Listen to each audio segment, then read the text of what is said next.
ನಮಸ್ಕಾರ ಸ್ನೇಹಿತರೆ, ಹೇಗಿದ್ದೀರಿ ಎಲ್ಲ? ನೋಡಿ, ತುಳಸಿ ಹಬ್ಬ ಯಾವಾಗಂತ ಕನ್ಫ್ಯೂಸ್ ಬೇಡ. ತುಳಸಿ ಹಬ್ಬ 2 ದಿನ ಇದೆ. ಏಕಾದಶಿ ಭಾನುವಾರ ನವೆಂಬರ್ 2ನೇ ತಾರೀಕು ಬೆಳಗ್ಗೆ 2 ಗಂಟೆ ತನಕ ಇದೆ. ಹಾಗೆ ನಂತರ ದ್ವಾದಶಿ ಸಿಗ್ತದೆ. ನೀವು ದ್ವಾದಶಿ ದಿನ ತುಳಸಿ ಪೂಜೆ ಮಾಡಿ ಸಂಜೆ 6:30ಯಿಂದ ರಾತ್ರಿ 8:30 ಒಳಗೆ ನಿಮಗೆ ಯಾವಾಗ ಬೇಕಾದರೂ ತುಳಸಿ ಪೂಜೆ ಮಾಡ್ಬೋದು. ಸೋಮವಾರ ದಿನ ನೀವು ಬೆಳಿಗ್ಗೆ ಮಾಡ್ಕೊತೀರಿ ಅಂದರೆ ದಯವಿಟ್ಟು ಬೆಳಿಗ್ಗೆನೂ ಮಾಡ್ಕೊಳ್ಬೋದು, ಒಳ್ಳೆ ಟೈಮ್ ಇದೆ. ಆ ಬೆಳಿಗ್ಗೆ ನೀವು ಯಾವಾಗ ಮಾಡಬೇಕಂದ್ರೆ ಒಂದು 8:30ಯಿಂದ ಮೊದಲೇ ಮಾಡ್ಕೊಬಿಟ್ರೆ ತುಂಬ ಒಳ್ಳೆಯದು. ತುಳಸಿ ಪೂಜೆಯನ್ನು ಸೂರ್ಯೋದಯ ಆಗೋಕ್ಕಿಂತ ಮಾತ್ರ ಮೊದಲೇ ಮಾಡಿದರೂ ಒಳ್ಳೆಯದು. ಸ್ನೇಹಿತರೆ, ಯಾರೆಲ್ಲ ನನ್ನ ಚಾನಲನ್ನು ನೋಡ್ತಿದ್ದೀರೋ ದಯವಿಟ್ಟು ಸಬ್ಸ್ಕ್ರೈಬ್ ಆಗಿ, ಹಾಗೆ ನನ್ನ ಎಲ್ಲ ವಿಡಿಯೋನು ನೋಡಿ ಕಮೆಂಟ್ ಹಾಕಿ ಪ್ರೋತ್ಸಾಹ ನೀಡಿ. ತುಳಸಿ ಹಬ್ಬದ ದಿನ ನಾವು ಹೇಗೆ ಪೂಜೆ ಮಾಡಬೇಕು ಅನ್ನೋದು ನಮ್ಮ ಸಂಪ್ರದಾಯಕ್ಕೆ ಬಿಟ್ಟಿದ್ದು. ನಮ್ಮ ಆಚರಣೆ ಹೇಗೆ ಮನೇಲಿ ಮಾಡ್ತಾರೆ ಹಾಗೆ ಮಾಡ್ಬೋದು, ಸಿಂಪಲ್ಲಾಗಿಯೂ ಮಾಡ್ಬೋದು. ಆದರೆ ಈ ಸ್ತೋತ್ರವನ್ನು ಒಂದು ಹೇಳಿದರೆ ತುಂಬ ಚೆನ್ನಾಗಿ ನಮಗೆ ದೇವರ ಅನುಗ್ರಹ ಆಗ್ತದೆ. ಹಾಗೆ ಲಕ್ಷ್ಮೀ ದೇವಿ ನಮ್ಮ ಮನೆಗೆ ನೆಲೆಸ್ತಾಳೆ. ತುಂಬ ಚೆನ್ನಾಗಿರುವ ಒಂದು ಸ್ತೋತ್ರ ಇದೆ. ಆ ಸ್ತೋತ್ರವನ್ನು ನೆನಪಿನಿಂದ ನೀವು ತುಳಸಿ ಹಬ್ಬದ ದಿನ ಪಠಿಸಿ. ಆ ಸ್ತೋತ್ರದಿಂದ ಒಳ್ಳೆಯದಾಗ್ತದೆ. ನಮ್ಮ ಕಡೆ ಯಾವಾಗಲೂ ಸಾಮಾನ್ಯವಾಗಿ ಗಂಡಸರು ರಾತ್ರಿ ತುಳಸಿ ಪೂಜೆ ಮಾಡ್ತಾರೆ. ನೀವೆಲ್ಲ ಹೆಂಗಸರೇ ರಾತ್ರಿ ಪೂಜೆ ಮಾಡೋದಾದರೆ ಆ ಸ್ತೋತ್ರನ ಹೇಳಿ.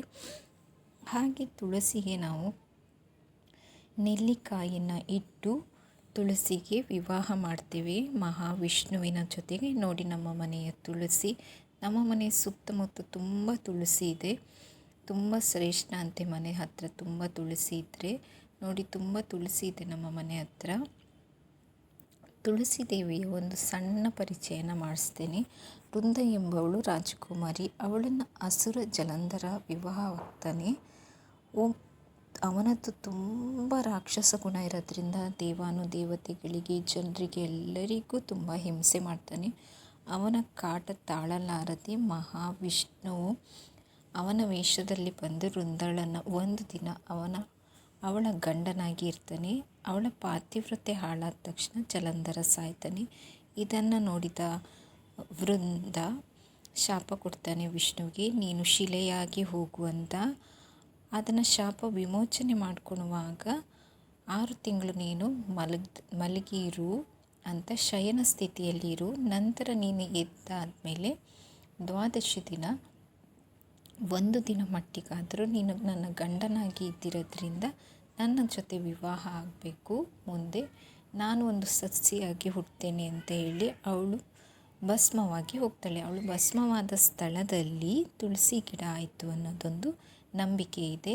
ಕೆಲವೊಮ್ಮೆ ಹೇಳ್ತಾರೆ, ಅಂದರೆ ನಾವು ಕ್ಷೀರದ ಕಡಲನ್ನು ಕಡಿದಾಗ ಅದರಲ್ಲಿ ಉದ್ಭವವಾದವಳು ತುಳಸಿ ಅಂತ ಹೇಳ್ತಾರೆ. ನೋಡಿ, ನಮ್ಮ ಮನೆಯ ತುಳಸಿ ಪೂಜೆ ಅಂದರೆ ವಿಷ್ಣುಗೂ ಹಾಗೂ ತುಳಸಿ ದೇವಿಗೂ ಮದುವೆ.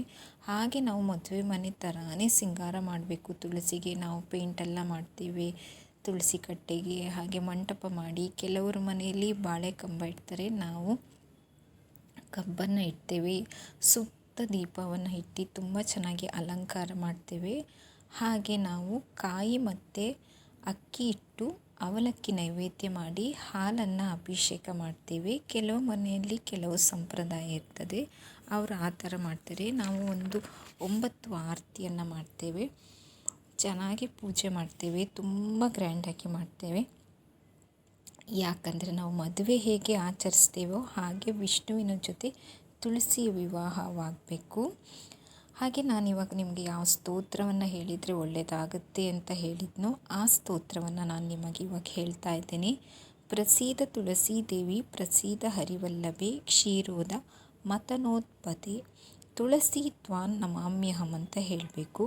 ಹಾಗೆ ಇನ್ನೊಂದು ಸ್ತೋತ್ರ ಇದೆ, ಅದನ್ನು ಸಹ ನೀವು ಪಠಿಸಿ, ಅದರಿಂದ ಸಹ ನಿಮಗೆ ಒಳ್ಳೆಯದಾಗ್ತದೆ.